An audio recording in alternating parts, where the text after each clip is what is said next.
जिलापालଙ୍କ ମିଳିତ ଜନ ଅଭିଯୋଗ ଶୁଣାଣି କାର୍ଯ୍ୟକ୍ରମ ଅନୁଷ୍ଠିତ। ଗଜପତି ଜିଲ୍ଲା କାଶୀନଗର ବ୍ଲକ ପଞ୍ଚାୟତ ସମିତି କାର୍ଯ୍ୟାଳୟ ସମ୍ମିଳନୀ କକ୍ଷଠାରେ ଗ୍ରାମ୍ୟମୁଖୀ ପ୍ରଶାସନ ସଂଯୁକ୍ତ ଜନ ଅଭିଯୋଗ ଶୁଣାଣି ଶିବିର ଅନୁଷ୍ଠିତ ହୋଇଯାଇଛି। ଏହି ଅଭିଯୋଗ ଶୁଣାଣିରେ ଜିଲ୍ଲାପାଳ ଅକ୍ଷୟ ସୁନୀଲ ଅଗ୍ରୱାଲ, ଅତିରିକ୍ତ ଆରକ୍ଷୀ ଅଧୀକ୍ଷକ ସୁନୀଲ କାନ୍ତି ମହାନ୍ତି, ଅତିରିକ୍ତ ନିର୍ବାହୀ ଅଧିକାରୀ ଜିଲ୍ଲା ପରିଷଦ ପୃଥ୍ୱୀରାଜ ମଣ୍ଡଳ, ଉପଜିଲ୍ଲାପାଳ ପାଳାଖେମୁଣ୍ଡି ଅନୁପ ପଣ୍ଡା ଅଭିଯୋଗ ଶୁଣାଣିରେ ଯୋଗଦାନ କରି କାଶୀନଗର ପଞ୍ଚାୟତ ସମିତିର ସମୁଦାୟ ମୋଟ 15 ଗୋଟି ଅଭିଯୋଗ ପତ୍ର ଗ୍ରହଣ କରିଥିଲେ।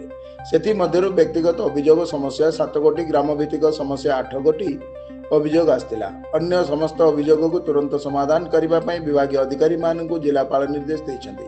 ସେହିପରି ଜିଲ୍ଲା ସାମାଜିକ ସୁରକ୍ଷା ଓ ଭିନ୍ନକ୍ଷମ ସଶକ୍ତିକରଣ ବିଭାଗ ପକ୍ଷରୁ 4 ଜଣଙ୍କୁ ମଧୁବାବୁ ପେନସନ ଯୋଜନାରେ ସାମିଲ କରାଯାଇଛି। ଆଜିର ଏହି ଅଭିଯୋଗ ଶୁଣାଣି ଶିବିରରେ ସାମାଜିକ ସୁରକ୍ଷା, ଜମିପଟ୍ଟା, ମନରେଗା, ଗୃହ ନିର୍ମାଣ, ରାସନ କାର୍ଡ, ଶିକ୍ଷା, ଜଳସେଚନ, ରାସ୍ତା ଓ ସ୍ୱାସ୍ଥ୍ୟ ସମସ୍ୟା ଭଳି ବିଭିନ୍ନ ସମସ୍ୟା ନେଇ ଅଭିଯୋଗ ଆସିଥିଲା। ଆଜିର ଗ୍ରାମ୍ୟମୁଖୀ ପ୍ରଶାସନ ସହ ସଂଯୁକ୍ତ ଜନ ଅଭିଯୋଗ ଶୁଣାଣିରେ କାଶୀନଗର ପଞ୍ଚାୟତ ସମିତି ଅଧ୍ୟକ୍ଷ ବାଲସାହେମା, ଗୋଷ୍ଠୀ ଉନ୍ନୟନ ଅଧିକାରୀ ଡମରୁଧର ମଲ୍ଲିକ, ତହସିଲଦାର ସୁଧୀର କୁମାର ନନ୍ଦ ସମେତ ସମସ୍ତ ଜିଲ୍ଲାସ୍ତରୀୟ ଅଧିକାରୀଗଣ ଓ ସ୍ଥାନୀୟ ଜନପ୍ରତିନିଧି ପ୍ରମୁଖ ଅଭିଯୋଗ ଶୁଣାଣିରେ ଉପସ୍ଥିତ ଥିଲେ।